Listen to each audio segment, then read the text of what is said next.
Sublingfong. Assalamualaikum warahmatullahi wabarakatuh. Jannatul Firdaus. আলাইকুম আসসালাম ওয়া রাহমাতুল্লাহি ওয়া বারাকাতুহু জান্নাতুল বাকি।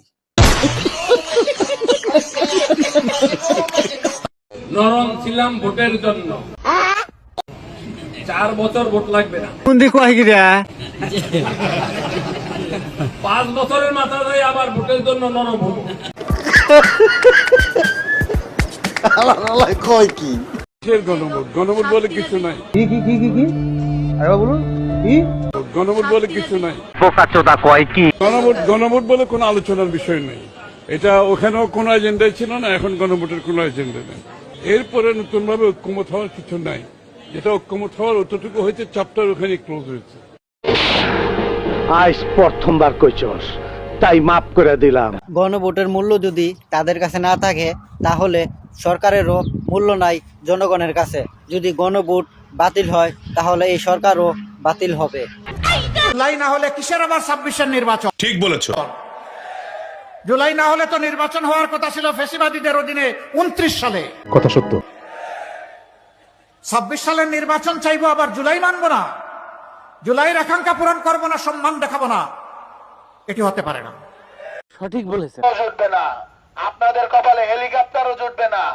আপনাদের তো আর একজন বন্ধু হিসেবে নরেন্দ্র মোদী নাই, আর মাথার উপরে হলো গিয়া ভারত নাই। এই কথাটা আপনারা খেয়াল রাখেন। তাও সত্য। গণভোটে হা ভোট পাস করছে, এখন কত হইলো জামাতকে যারা ভোট দিছে তারা দিয়েছে হা ভোট, আর যারা বিএনপি তে ভোট দিছে তারা দিয়েছে না ভোট। এখন জামাত পাস করতে পারলো না, বিএনপি কেমন পাস করলো? পোস্ট আপনাদের কাছে তার বুদ্ধি ভালো। আপনারা জুলাই আন্দোলন মানেন না, জুলাই শহীদদেরকে মানেন না, কিন্তু আপনারা শুধু ক্ষমতা চান। এই গণভোটের কোনো আইনগত ভিত্তি নাই। কি কষ্ট?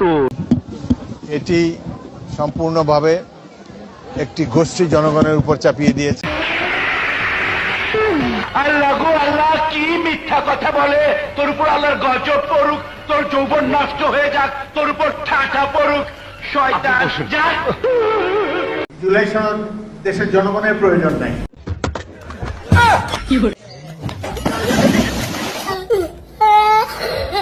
মনে রাখবেন, সংখ্যাগরিষ্ঠতার জোরে যদি আবার ফ্যাসিবাদের মতো এই বিপুল গণভোটে জয়যুক্ত হওয়ার পরে জুলাইয়ের সাথে বেইমানি করে জুলাই সনদের ভিত্তিতে নতুন বাংলাদেশে বিদ্যমান রাষ্ট্র সংস্কার করে নতুন রাষ্ট্রের কাঠামো তৈরি করা না হয়, আরেকটি জুলাইয়ের তৈরি হবে কিন্তু বলে দেন।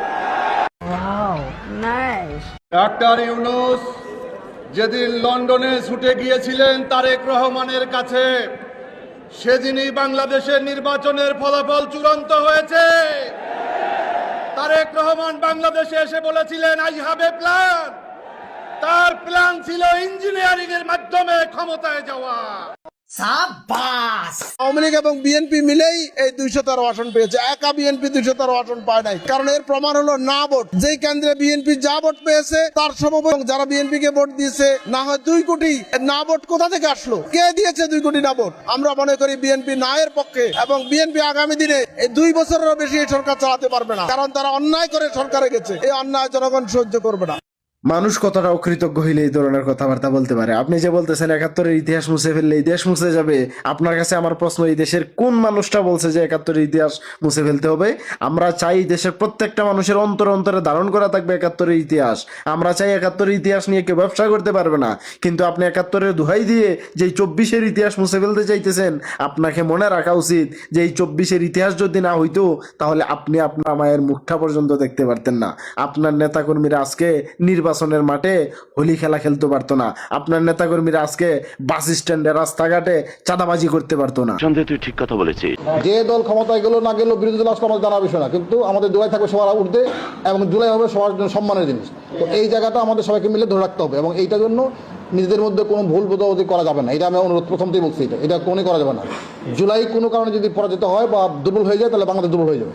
সুতরাং কোনোভাবেই জুলাই দুর্বল হোক, এইটা যেন না হয়, এটা আপনাদের ধরে রাখতে হবে, এটা আপনাদের কমিটমেন্ট রাখতে হবে, এটা আমাদের কমিটমেন্ট। সংবিধান সংস্কার পরিষদের শপথ নিল না, এটা গণভোটের যে গণরায় এসেছে হ্যাঁ এর পক্ষে, সংস্কারের পক্ষে, সেই রায়কে বৃদ্ধাঙ্গুলি দেখানো হয়েছে এবং প্রতিশ্রুতি ভঙ্গ করা হয়েছে। সরকার গঠনের প্রথম দিনই যারা প্রতিশ্রুতি ভঙ্গ করলো তাদের কাছ থেকে এই দেশ জাতি বা আমরা কি আশা করব সেটা সবার মনেই প্রশ্ন তৈরি হয়েছে। এবং এটা শুধু রাজনৈতিক প্রতিশ্রুতি ভঙ্গ নয়, এটা কিন্তু আইনি সংকট এবং জটিলতা তৈরি করেছে। ভারত যখন দেখতে পাচ্ছে যে আওয়ামী লীগের আর কোনো ঠিকানা বাংলাদেশে নেই, তখন তারা বিএনপিকে ধরেছে। সত্যি? আপনি সব খুলে বলুন। এবং এই বিএনপির পাশাপাশি এই নির্বাচনকালীন সময় আমি দেখতে পাচ্ছি যে বিএনপির পরবর্তীতে অন্য যে সকল দলগুলো আছে সেই দলগুলো কিন্তু এই বিএনপির দালালি করছে, যা সোজা অক্ষরে বলতে গেলে কিন্তু আওয়ামী লীগেরই দালালি করছে, ভারতের দালালি করছে। আমি বড় বিস্মিত, আমি লজ্জিত, যাদের কারণে জেল থেকে মুক্তি, যাদের কারণে অনেকের দেশে ফিরে আসা, যাদের কারণে নির্বাচনের কথা বলা, যাদের কারণে দেশ শাসনের কারো কারো স্বপ্ন দেখা, তারা তাদেরকে অস্বীকার করছেন। লজ্জা, এটা মেনে নেওয়া যায় না। যে উপকারের উপকার স্বীকার করে না, যে কৃতজ্ঞতা প্রকাশ করে না, সে ভালো মানুষ হতে পারে না। হ্যাঁ ভাই, ঠিক আছে, 100% ঠিক আছে। লন্ডন থেকে এসে তারেক জিয়া বললেন ৭১কে বাদ দিলে দেশের অস্তিত্ব থাকবে না, কিন্তু আপনি ভুলে যাবেন না ২৪ বাদ দিলে আপনার অস্তিত্ব লন্ডনে থাকতো, মোবাইলে মায়ের মুখ দেখতে হতো। আমাদের সত্যকারের স্বাধীনতা ২৪-এ হয়েছে, ৭১ ছিল ভারতের গোলামির সনদ। সুতরাং যারা শুধুমাত্র ৭১ বলে তারা সবাই ভারতের রেজিস্ট্রেশন করা গোলাম। স্বাধীনতা বিরোধী তো তারাই যারা দেশটাকে অন্য দেশের কাছে বন্ধক রেখে দাসত্ব কায়েম করতে চায়। ভারতীয় আগ্রাসন, দিল্লির শাসন এবং ভারতীয় রাজাকার মুক্ত বাংলাদেশ চাই। প্রতিশ্রুতি দেওয়া হয়েছিল জনগণের উদ্দেশ্যে, প্রতিশ্রুতিগুলো কি বাস্তবায়ন হবে কিনা? আমরা কোনো প্রতিশ্রুতি দিইনি, আমরা পরিকল্পনা করেছি। We have a plan. My leader already said at 25 December যে আমি কোনো স্বপ্ন দেখি না, আমি পরিকল্পনা করেছি। উই হ্যাভ এ প্ল্যান, উনি বলেছেন আই হ্যাভ এ প্ল্যান। ওই প্ল্যান অনুযায়ী আমরা কাজ করবো ইনশাআল্লাহ। সংবিধানে তো জাতীয় নির্বাচন নাই, সংবিধান অনুযায়ী তারেক যেখানে অবৈধ প্রধানমন্ত্রী, সংবিধান অনুযায়ী পুরা মন্ত্রিসদ এখন অবৈধ প্রধান, অবৈধ। সংবিধান অনুযায়ী এই নির্বাচন অবৈধ, সংবিধান অনুযায়ী ইউনুস অবৈধ, সংবিধান অনুযায়ী সবকিছু তো অবৈধ। তাহলে শুধু নির্বাচন বৈধ কেমনে হয়? সংবিধান অনুযায়ী সবই অবৈধ। তারেক রহমানের তাহলে আপনারা দেখবেন অবৈধ প্রধানমন্ত্রী, যদি আপনারা সংবিধান মানেন। হ্যাঁ।